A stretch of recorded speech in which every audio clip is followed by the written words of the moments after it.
Tabia 4 zinazovuta mtu kwenye utajiri. Tabia 4 zinazovuta mtu kwenye utajiri. Leo nizungumze na wewe kijana kwa habari ya tabia 4 ambazo hizo ukiwa nazo zitakufanya wewe kijana safari hapa kuelekea kwenye utajiri iwe imefanikiwa. Tabia 4 zinazomvuta mtu kwenye utajiri. Basi endelea kijana kufuatilia video hii mpaka mwisho ili upate kufahamu ni tabia zipi hizo 4 ambazo ukiwa nazo zitakuvuta wewe kwenye utajiri. Tabia ya kwanza ni bidii. Bidii ni hali ya kufanya zaidi ya kawaida. Bidii ni kule kufanya shughuli zako kijana zaidi ya kawaida. Bidii ndiyo njia pekee ambayo kijana itakufanya ufanye vitu vyako, ufanye shughuli zako kwa ubora na ufanisi zaidi.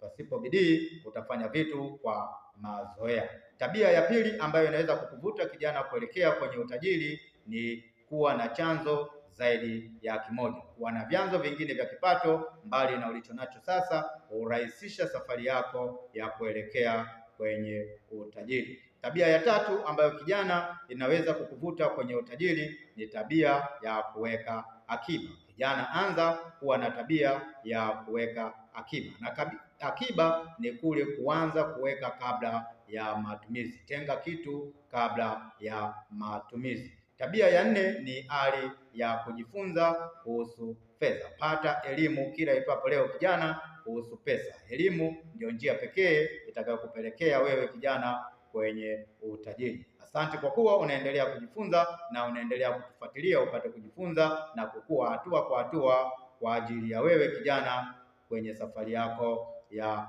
utajiri. Basi endelea kutufuatilia TikTok kwa jina la Maisha Rahisi na YouTube kwa jina la Tumia Fursa Zetu. Lakini pia tunalo grupu la WhatsApp kwa jina la Maisha Rahisi. Kwa mawasiliano kwa njia ya simu au WhatsApp, namba ni hiyo hapo juu. Asante, naendelea kutufuatilia kila itwapo leo, nikutakie siku njema.